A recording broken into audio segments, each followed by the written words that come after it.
Hey, welcome to the Ethics Experts. If it's your first time joining us, welcome. And if you're a returning subscriber, hey, bestie, you have a beautiful smile. The world's a better place because you're in it. See what happens when you subscribe. You get a bonus greeting on every single episode. On this episode, we talked to the one and only Fabiana of Embraer. She has such a cool story, such a cool background. She joined Embraer at a time when they were coming out of a DPA, and she did so many smart things to really drive her compliance program to the heart of the business, to not be an office of no, but really by building trust, become a business enabler.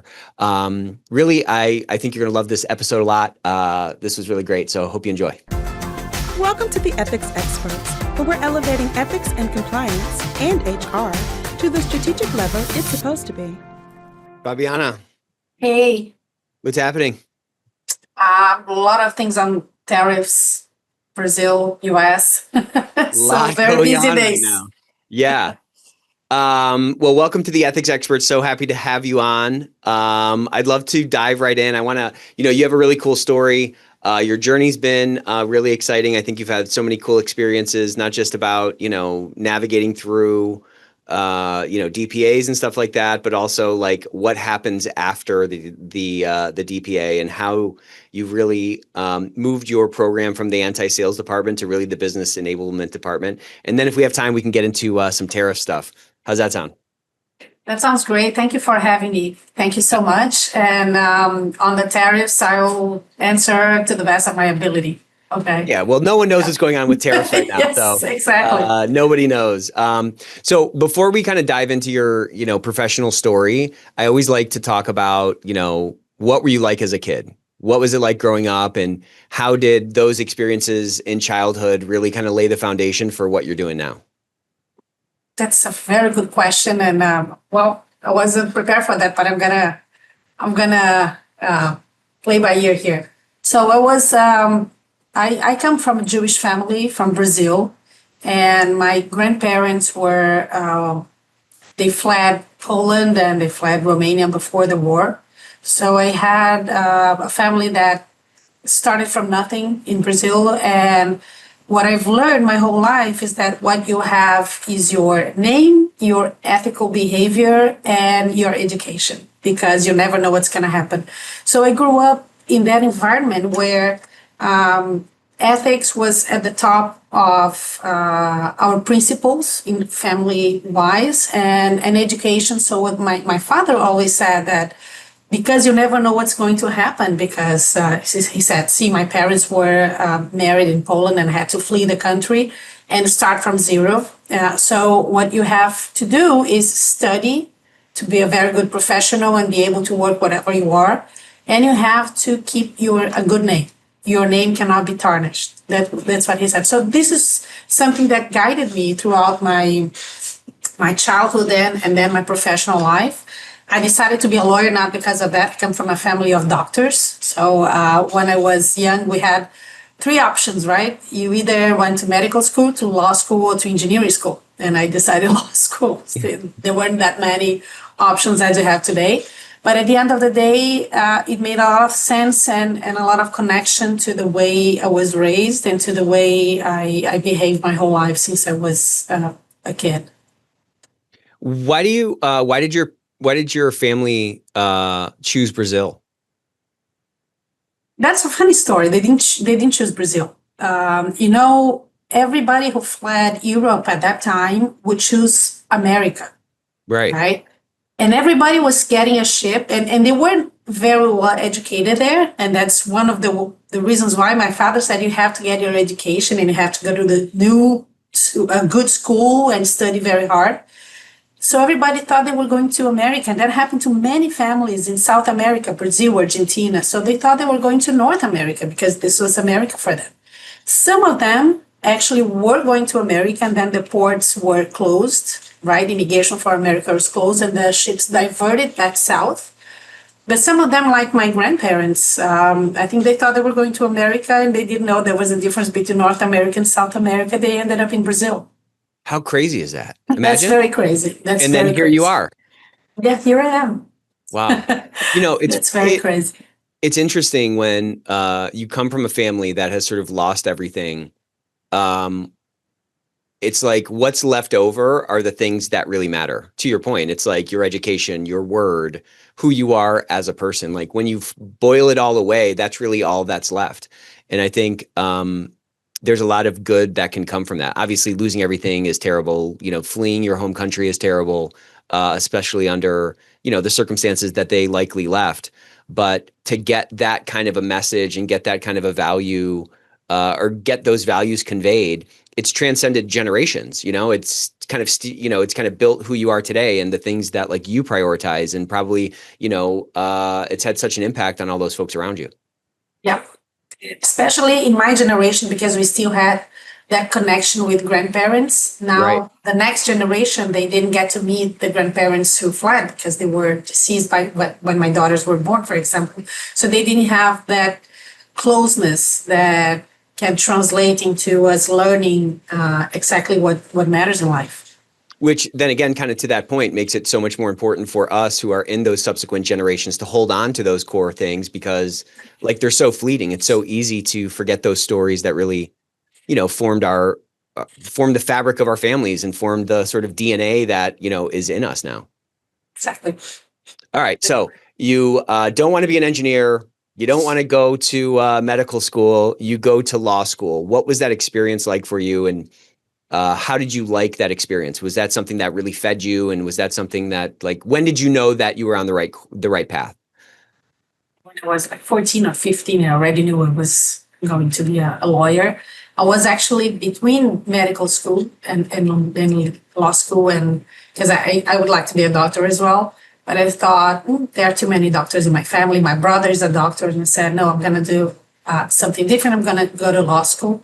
I went to a very good law school in Brazil, which was ranked the first there. So it was a very good public law school, and it was, I think, the experience that formed me, like that shaped me for the future. It was a very in Brazil it's 5 years, and it's law school is undergrad, so it's not grad school. So it's the 5 years that I study there and work. We work at the same time because it's part-time.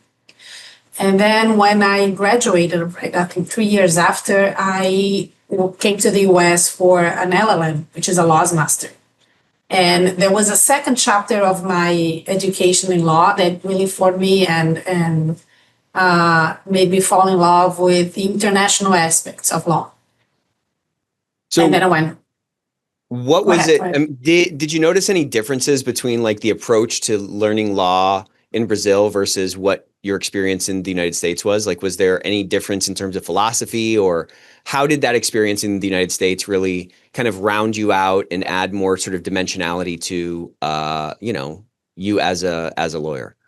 It's completely different. Completely. Brazil has a what we call civil law system, while the United States has a common law system. The civil law system is based on laws only and regulations. The common law system is based in large on precedents and how the courts resolve issues and going forward. So it's very different from one another. When I sat for the bar in the US, I had to kind of relearn everything from a US perspective, because it's counterintuitive for us who are from a civil law system to understand the common law system. And it gave me a broader view, as I said, on the international aspects of law. And it gave me the certainty that I wanted to work in a global environment and with international laws and international transactions.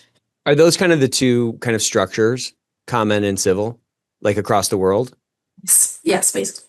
Got it. Okay, so you're kind of well versed in both now. Yeah. What is? Yes. I'm just curious. Like, what are the main differences? I understand under common law, precedent is what kind of determines the law, but how does that like differ?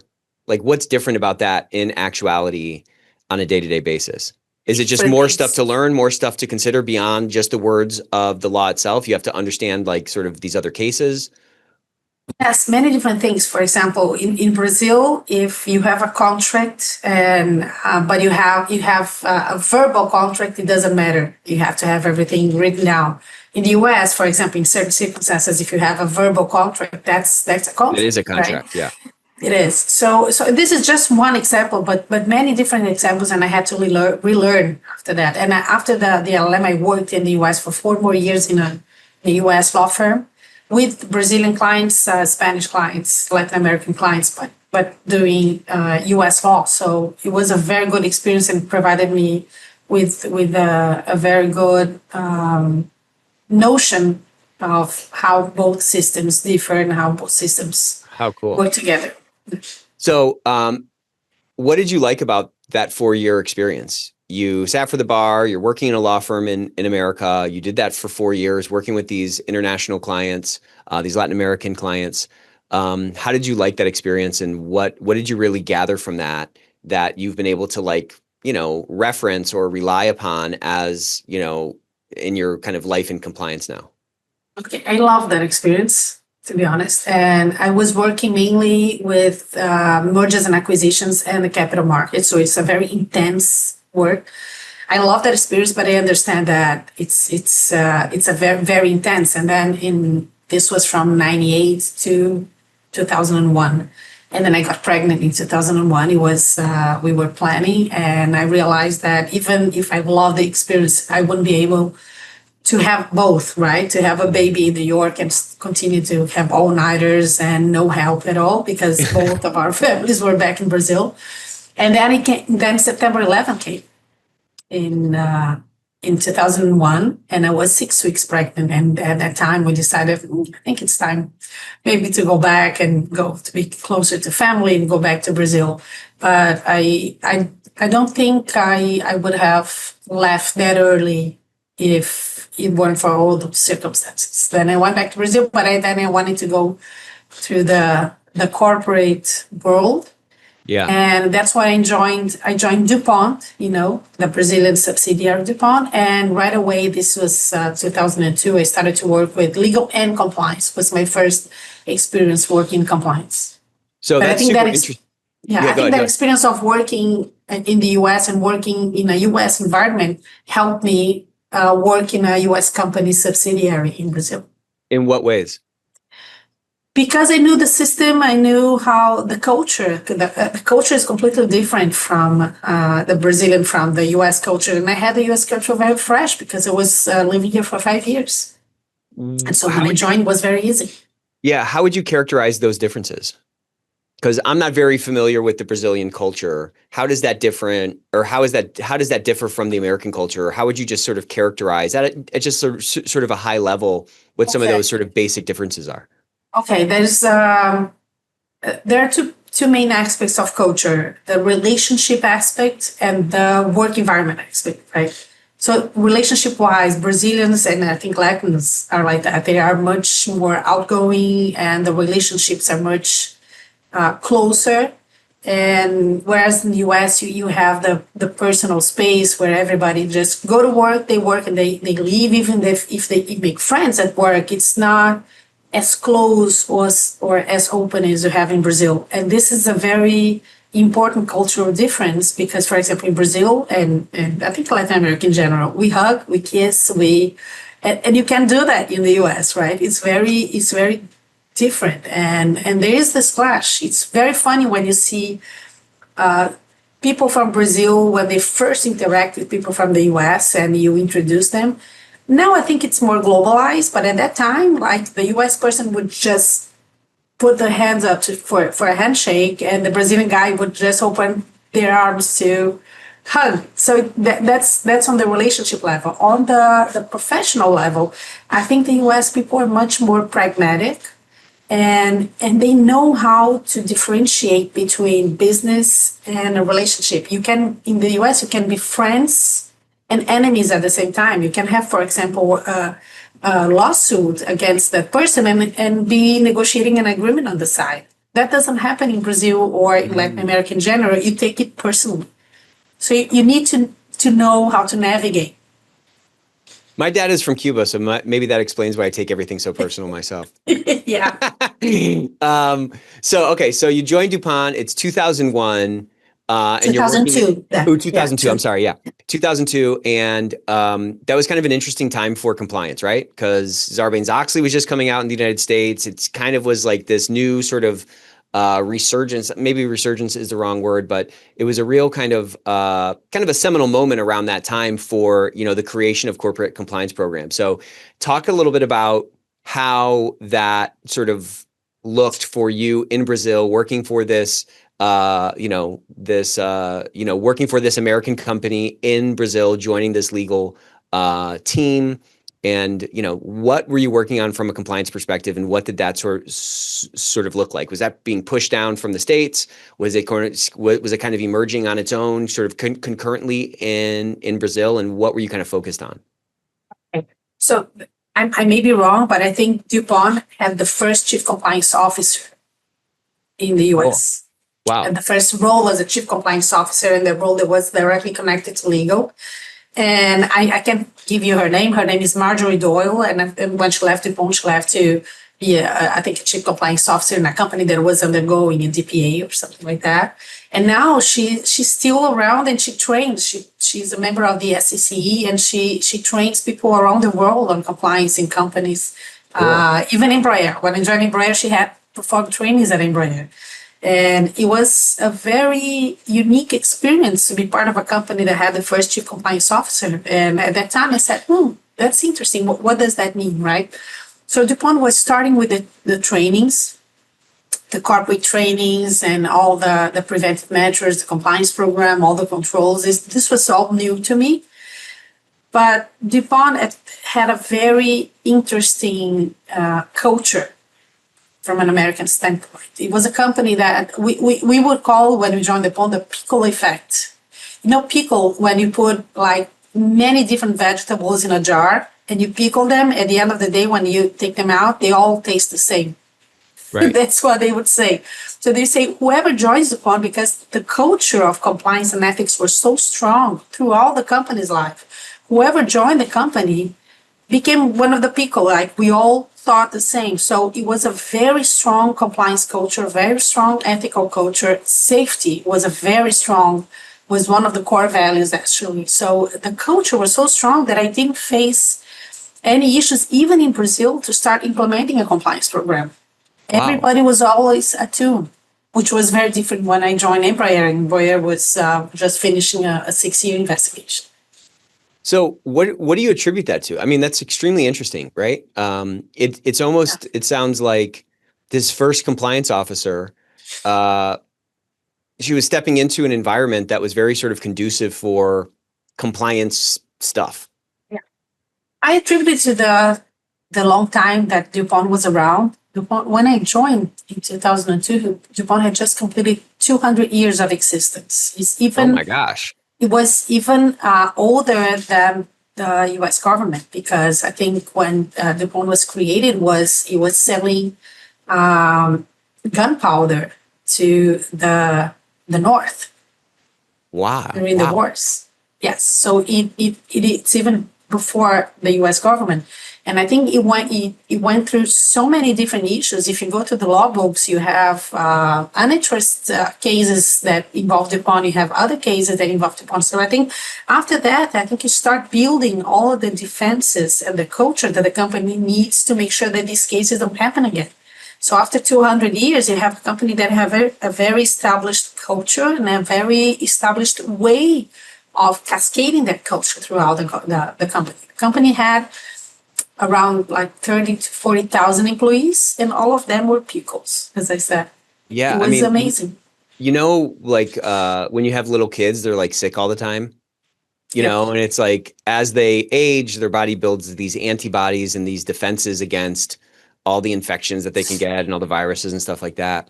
That's kind of interesting that, this company that's extremely old, it kind of like built these antibodies naturally, so that when the compliance team kind of came in, it wasn't like, it was kind of pushing some stuff forward, of course, I'm sure. But the circumstances for success of that function, which was the first one, as you said, kind of the way was paved already. That's kind of cool.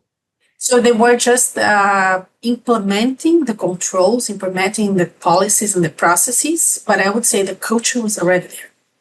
Wow. It was unbelievable. Yeah, that sounds really wild. I'd love to have her on the show and kind of pick her brain about that experience. Marjorie Doyle. Marjorie Doyle. All right, I will.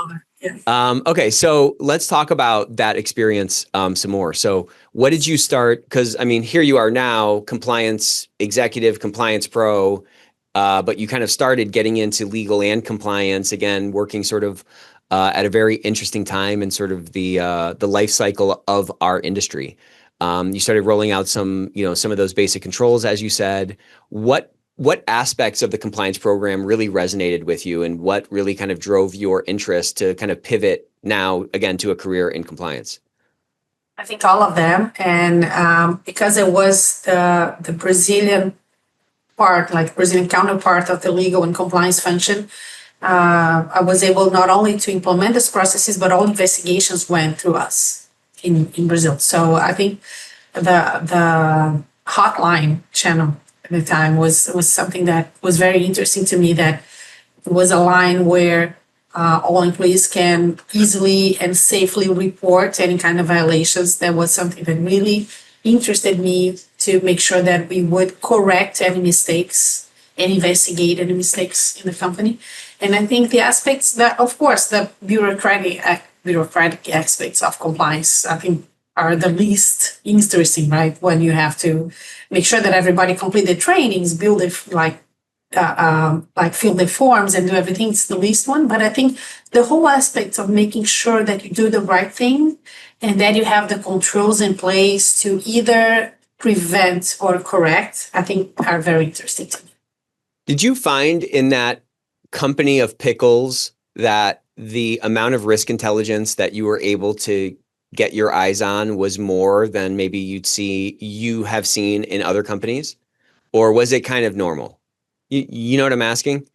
Not exactly. Can you? So, in our industry at sort of a macro level, companies are getting kind of between 1 and let's say 4 reports per 100 people. I see in our data set that there's like a pretty wide standard deviation across different businesses. And sometimes it's based on size, sometimes it's based on industry. You've worked, at a couple of these really large organizations where you're at now and DuPont. And I'm just wondering what impact that this company DuPont, what impact did the culture at DuPont have on the propensity for stakeholders to speak up about things? Was there any meaningful impact on that? Did you feel like you got more of that sort of risk intelligence, more sort of speak up reports from folks than you would, or than maybe would be on average? I think it's funny because I think first, your first question, the culture has a big impact on this. But I think because the culture is so strong, you don't have like as many reports as other companies, because you only have the meaningful reports and the reports when really there is a violation. Interesting. So, for example, when you compare with Embraer, I had so much less reports at DuPont that we had to investigate. Embraer, we have now a very high number of reports in our hotline, because since we started with the hotline and saying that it's a no retaliation line that is completely safe and everything, I think people just want to speak up, even if it's out of scope, or even if it's something that's behavioral and should be dealt with by HR or directly with the person they're complaining about. But I think people just feel that need, that they didn't have before, to just speak up and start putting things in there. So we have to filter everything and then make sure that we investigate everything, but make sure that we educate people at Embraer to use the channel smartly. Whereas at DuPont, people were already educated to use the channel very smartly because they had the culture there. So then I would probably guess that at DuPont, your rate of anonymous reports was probably a little bit lower. And there was probably even a higher rate of quote unquote reports being made to managers as opposed to using this anonymous channel that exists. Exactly. Or HR, yes, they knew what to look for. Yeah. Interesting. Okay. So so you spent 15 years or something like that at DuPont? 15, yes. So 15 and now 9 at Embraer. Wow. Okay. So talk to me a little bit more about what were some of the biggest lessons you learned from your time at DuPont that have allowed you to be even more impactful now at Embraer? What are some more of those stories? What are some more of those experiences in this really kind of special company, this really special culture that really has allowed you to make more of an impact and be even more successful over at Embraer? And the first lesson that I learned, and this is something that I've been carrying, and I think we talked about that before, is you have to talk about the past. So because I told you that DuPont was a 200 plus year old company and had gone through so much, they used the cases as examples of something not to do again. And I think that's one thing that helped build the compliance program at Embraer and help build this culture is to inform and let people know what happened, right? When I joined Embraer, everything was very confidential because the whole investigation was confidential. But once we settled with the authorities, I decided at the compliance function that we should go around the world to provide training to everybody. So that first year after the settlement, that's 2017, I traveled from Portugal to China, Singapore. I went everywhere just to train people. And I would start every training by talking about the cases. This is what we did. This is a violation of the FCPA, and that's why we shouldn't do anymore. And these are the consequences of what we did. So I think that this is something I learned at DuPont. First, the transparency, and second, like, we should talk about the past. We cannot just jump to the part of building culture without letting everybody know the consequences of doing the wrong thing. Yeah, I mean, and that does two things, right? It gives people some tangible examples, and it makes it less theoretical, right? Because you can kind of convey the same information through a slide deck or through sort of some kind of training, but it makes it so much more tangible and so much more personal to say, like, wow, this happened at our company, and this was something that really went wrong. To me, I mean, you know, I talk about this a lot, but we're all like wired for stories, right? We're all wired for storytelling. And when you hear a parable or you hear a rule, the parable always kind of resonates a little bit more. Why do you think? But I'll also say that this opacity or this lack of transparency from a corporate perspective is not uncommon. I mean, I hear about it all the time. I just think that, like, your case list or the closed cases, or, you know, coming out of a DPA or whatever, there's so many great gems in there that you can leverage, just like you were able to do at Embraer. What do you think that, like, why doesn't everybody do that? To me, that seems such a great point of leverage to really kind of frame out the essence of the type of thing that we want to avoid, and our commitment to sort of doing the right thing, and sort of, you know, tearing back the curtain and showing people, you know, the sort of seedy underbelly of the company and where we made mistakes. There's a lot in that in terms of building an authentic culture. You know, everybody's talking about like a culture of integrity, but an authentic culture of integrity is really what we're going for. What prevents people from, you know, being willing to do it? Like, is it a fear thing? Is it, I mean, what is it, do you think? I think people are wired to try not to be vulnerable. And I think the word is vulnerability, right? And this is connects not only to compliance, but to an HR culture. So at Embraer, we've been building with our CEO, we've been building, and CEO and the VP of HR, building a culture where we say, we can be vulnerable and we can show vulnerability to each other. We as leaders also show our teams that we are vulnerable, that we are humans as everybody else. And I think when you show people what the company did wrong and you talk about these cases, you show vulnerability from a corporate standpoint. Like, the company is not immune to these things, and the company did wrong. It has I think it has a touch of shame, right? It is shameful. Sure. To go to the public and say, we violated the FCPA in 4 different transactions. We paid a big price for it. We were on the news. It shows vulnerability, it shows kind of shame. And I think that's why people in many instances are very afraid or very cautious when touching that. On the other hand, I think when you let people know what happened and you show, as you said, the underbelly, you show the vulnerability, I think you are more approachable. I think you connect more to people and you say, we're not immune to these things. We did the wrong thing. We learned from our experience. We are not heroes. But going forward, we are going to work together to make sure that it never happens again. And I think that vulnerability is what people in many corporations are afraid of. Yeah, I think you're right. And it's just so interesting because our job is really to influence human behavior. And authenticity is like the easiest lever to drive human behavior, or to let's just say to drive connection, right? Like you meet people at a networking event and they have that wall up and you can't make a connection with them. That's not like an actual relationship. But if you think about what your actual, deep relationships you have with your family or your friends or your neighbors or whatever, there's a lot of authenticity there. And there's a lot more sort of like opportunity for influence when that sort of road, or that, let's call it a road of authenticity, is kind of paved. And I think there's some weird disconnect that happens between companies, and which are just human beings, right? Leaders, just human beings, and the human beings in the organization that they're trying to influence, where they think that ingredient should not be in the dish. And it's like, no, you got to like double that ingredient in the dish. You know what I'm saying? And one interesting thing, our DPA is public. If you go to the DOJ site, of course, you'll see it.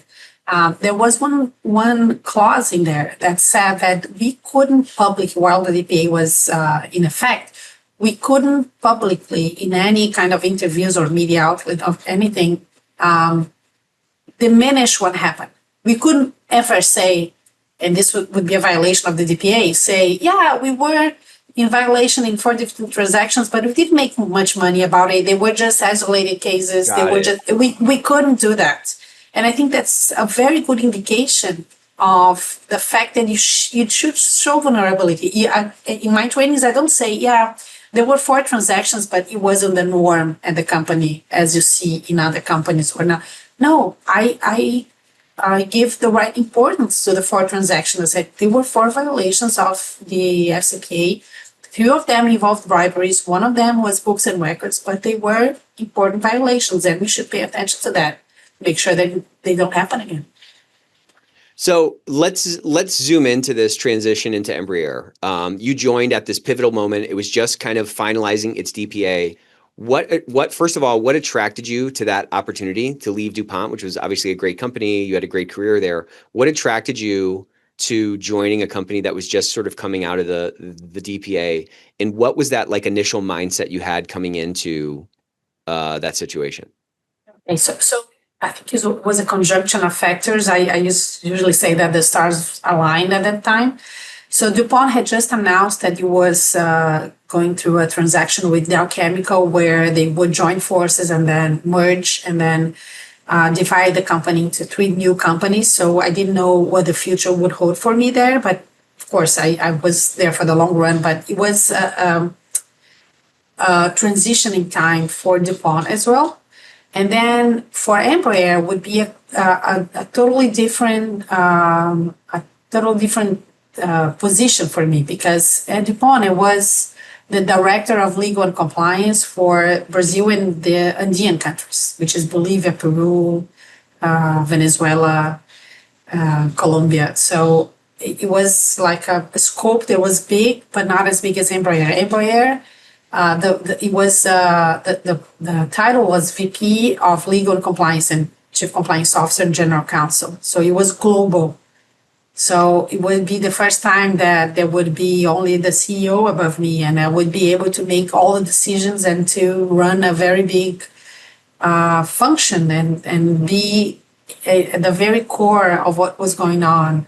Wow. Not only from a compliance perspective, from a legal perspective as well. So it was, of course, an upgrade from the position that I had, but always a headache from a position that I had, because I didn't have the level of responsibility and accountability that I had at Embraer, right? I always had a boss in legal and in compliance, and at that time I was doing also government affairs, so I had another function at DuPont, but I also had somebody to report to. And with Embraer, the buck stops here, right, with me. So that's kind of cool, right? Because you could kind of make it your own. You could put your own spin on it and make it, put your own English on the ball, as they say. Was it scary when you got the job, or were you just ready to roll your sleeves up and just, because Embraer is not a small company. It's a massive company. It's a massive company. And you were kind of coming in at this really kind of, again, this like pivotal time. Was there any feelings of anxiety that you're like, it's like the dog that finally catches the car, Again, showing the vulnerability, yes, a lot of anxiety. First thing, it was, Embraer at the time, and it's still, I think it was around approximately 22,000 employees. It was a big company. Yeah. And I was the only woman in the vice presidency. So we had a CEO, was a man. We had, I think at the time, 9 or 10 VPs. I was the only woman. We usually will make a joke because where we stayed there, when we sat in the corporate offices, there were 2 bathrooms, a men's and a women's bathroom. So I said that I had my private exclusive bathroom because I was the only woman to use it. Yeah. And I stayed like the executive that. bathroom. Yeah. Yes, my executive female, like, so and I stay like that. And I have to tell you, that was the first, I think, challenge that I had, be the only woman there. The second challenge, which was left me very anxious, was the whole investigation was dealt in a very confidential manner throughout the 6 years. There were leaks in the press, but internally, only those in the need to know basis knew about it. Right? Oh, wow. Okay. Yes, it was very Was that by confidential. design? Was that like an Embraer decision, or was that like a function of the investigation itself? I think it was a board decision at the time, but Okay. And even our former chairman can say, because he says that in many interviews or panels that we participated together, that when it started, nobody in Brazil knew anything about FCPA. We were the first company to settle with the authorities in the US. Nobody knew what it was, and it started back in 2011, the investigation. So the board had this like knee-jerk reaction of everything's confidential. We don't know what this is. We don't know. And they took some time to longer than I think the US authorities expected to take some decisions with regard to management, members of the management. And I think it was just dragging this way. So when we settled, I talked to the chairman to whom I reported from a compliance standpoint and said, we have to open this up now. Everybody needs to know what happened. And back to our vulnerability thing. But at that time when I joined, it was very confidential. And none of my colleagues, the VPs, knew that I was joining the company. I was interviewed by the board only and the then CEO. But then 2 days before I started, the CEO changed. That CEO stepped down and a new one arrived. Oh, wow. Who was a VP. So he didn't even know that he was going to get a new direct report. My first day at Embraer, I was introduced to my new CEO. Said, hey. And it was like his first day too. Your new VP of Legal Yeah. and Compliance. Yes. He looked at me. And so that was the main challenge, I think, not only being the only woman, but nobody was expecting me there. And everybody Yeah. was looking at me saying, what is she about? Why is she here? Why did she get her own bathroom? Yeah, or they some of them thought that I had a mandate from the board to be like a police there in the vice. Well, that's what I was going to ask. Like, how did you navigate that? So they don't know you're coming. You have this sort of like, there's some kind of assumption, like you just said, presumably about like your role. You're the only woman. How do you navigate that? And how did you really kind of embed yourself in that leadership, in that tier of leadership to like actually be effective? So you have to start building trust. Nobody knows me. I don't know them. So you have to start building trust. So the first thing you have to build trust, and this was a lesson from DuPont, right? DuPont, the legal model in DuPont is that, the legal department model is that we are business partners. So we work with the businesses to make sure that we enable the businesses to grow. We are enablers, and not Dr. Knows. Legal is not. And when I joined DuPont, when I joined Embraer, legal was kind of a department of Dr. Knows. They would just say, no, you can't do this, you can do that. It's very isolated from the businesses. And can you imagine the VPs seeing like a new general counsel starting there and chief compliance officer great, in the here department? We go.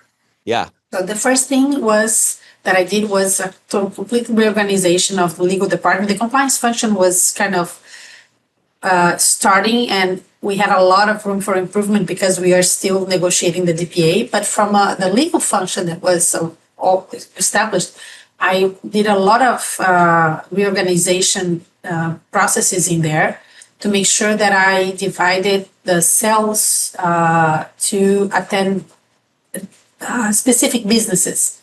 because they were divided in a corporate weird way. So I said, this team is going to work directly with commercial aviation. This team is going to support defense. This team is going to support executive aviation. And I start to build trust and say, hey, I'm not here to be the police. I'm not here to make it worse for you. I'm here to make it better for you. And I'm here to protect you. That's the thing, that the compliance function needs to be viewed as a function that is here to help protect the company and protect the stakeholders, and not to police any of them. Right. Yeah, and I think I was like slowly building trust in it.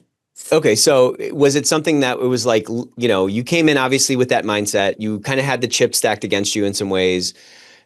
Was it just kind of little by little and then all at once that trust was built? Or do you feel like there was a sort of a pivotal moment, like some kind of a tipping point where, that trust was built? Do you understand what I'm asking? Like, or was it really this thing of like, you're just putting one foot in front of the other, and at some point you look back and you say, oh, wow, I've kind of built that trust. You know what I'm asking?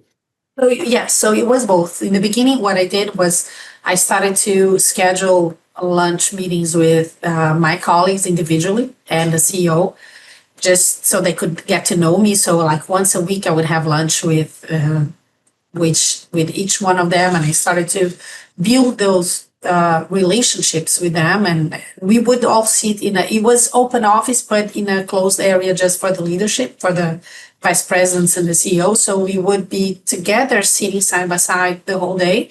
So this is something that was naturally building. I had the lunches and I have meetings with them. But I think also because there was a time that I was negotiating. So I joined in June of 2016, and we settled in at the end of October of that year, 2016. So it was like 3-4 months that I was traveling a lot to DC to sit down with the DOJ, but I was also bringing back information to them, which they didn't have before. Okay. Right.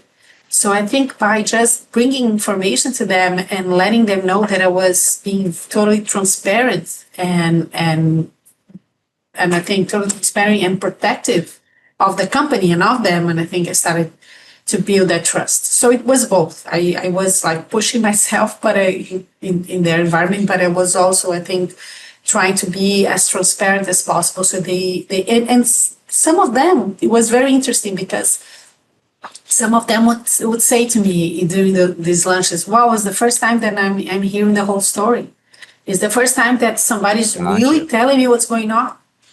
Right. Well, yeah. And so you kind of really leveraged that kind of storm that the company was in to really build some trust a lot faster. You had information that they didn't know, and in probably conveying it, they could see how you were probably able to ostensibly demonstrate your drive to protect the organization and to protect them. That probably really kind of fast forwarded your trust building. You know that saying, let's not waste a good crisis? Yeah, exactly. Yeah, that's my favorite saying. Yeah. Yeah. So I didn't waste a good crisis. But I think at the end, it was a very good learning experience for me as well, to learn that you can thrive even when you are anxious and you get in an environment that is not really receptive. But at the end of the day, it all worked out. So we're getting kind of to the end here, which is kind of regrettable because this should have been a double episode. I feel like I could talk to you for a whole nother hour. I'm available. I got a couple of more questions. So if you're talking to a compliance leader who's maybe never been through a DPA, but wants to prepare their company for that long-term resilience, because I think you did some really smart things coming out of that DPA to not let that be like a one-time event where the company sort of reverted back to some of those old things.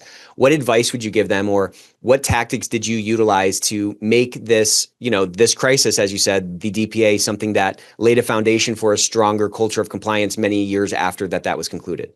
Good question. So the first thing, as I said, never forget the past. And it's interesting because we are in 2025 now, and I was talking about 2017, 2018. Now I'm planning another round of trainings around the globe for the new people, because so many people joined the company and so many people left the company in all these years, that I think we are in deep need of a new training just so people know what went on, right? So the first thing that I said, never forget the past. And even for compliance officers who are not undergoing an investigation through a DPA, use other companies' examples. And as I said, parables, like use other companies' stories to let them know that if you think compliance is expensive, try non-compliance. It's so much more expensive and so much more draining on the company's morale and culture. Right? That's the first thing. Second thing, I think, to make sure that you have the right controls in place, you need the tone at the top. You need to make sure that your colleagues and that your leadership is on board with that. So I usually say that my CEO is my main advertising guy for compliance, and he is.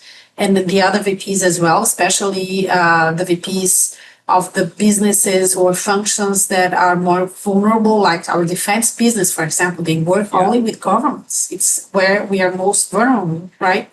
Or where we sell to the Brazilian government. We sell a lot to the Brazilian Air Force. So the defense business is very vulnerable, and I have to make sure that the VP in charge of the defense business, the defense business CEO, is my advertising guy for compliance. There's no way to build culture. There's no way to build a strong compliance program without the tone at the top and without your leadership being the ones to cascade this into their organizations. They have to be the first ones to do the right thing.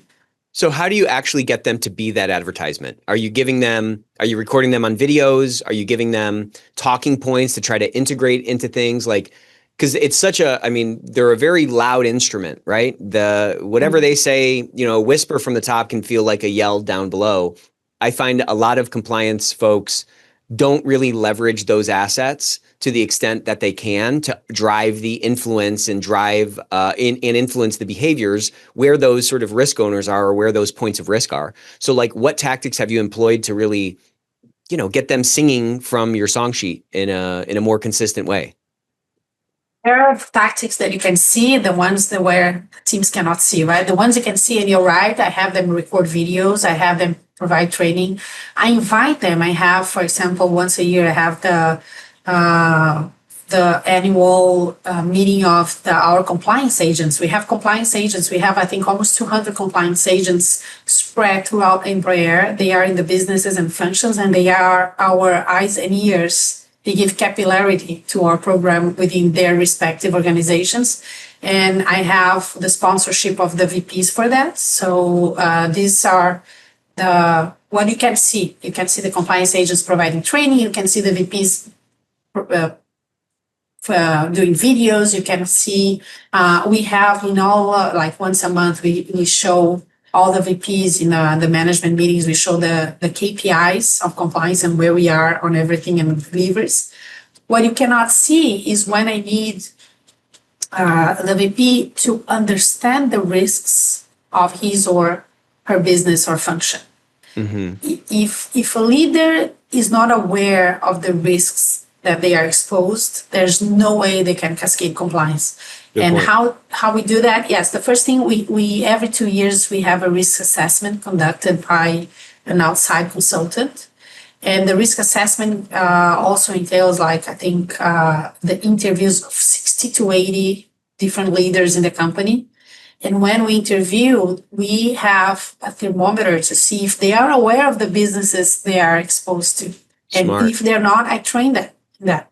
So I get one of the VPs, I talked about defense. Let's go back to defense business again. And I said, do you know what your risks are? Do you know when you go to a country, say in Asia or Africa to sell, do you know what you have to do if somebody asks for something that we are not able to give because it's illegal? And at the end of the day, once they see the risks that they are exposed to and they are aware, they are the first ones to say no when no needs to be said.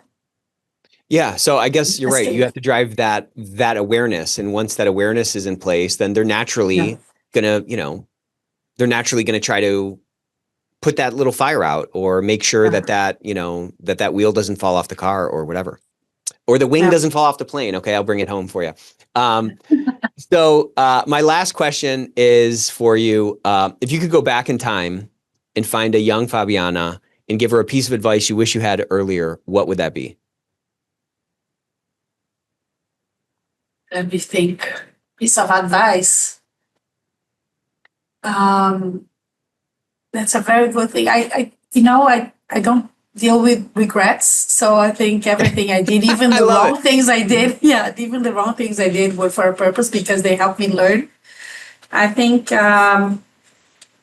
if I could give an advice was in some instances where I was very close to burnout or burned out because of work, just to sit down, like smell the roses, like reassess it and pay a little more attention to aspects other than just a professional. Sometimes I think in my past I let the ball drop, personally speaking, because I was working like crazy times and overnight and traveling a lot, especially I think 2018 was my worst year because we were at the same time with the monitorship on one hand and on the other side negotiating with Boeing the deal that we were going to sell commercial aviation to them, and it didn't. It was terminated in 2020, but I think it was my worst. For you to have an idea, in 2018 I had I think 16 stamps in my passport from February to November. Wow. Going to the US, yes, like twice a month. And I think I would go back and say, don't do that. There are other ways. Now, after COVID, that you see that you can do a lot of things virtually, like we're doing now, I would say, try to find different ways of doing things to be more present at home. And I think, but I learned from that experience. Again, no regrets, because that made me learn to align my priorities. Yeah, that's good advice. I mean, it's so hard though when you're in the thick of it all to know like what matters and what doesn't matter, because it feels like everything matters and you have to do it all, and you're carrying that weight of the world on your shoulders. Exactly. Man, this was a lot of fun. Thank you so much for joining us on the Ethics Experts. We got to do something again soon. Thank you. Yeah, we'll do. I'm totally available. Awesome. Thank you, Nick.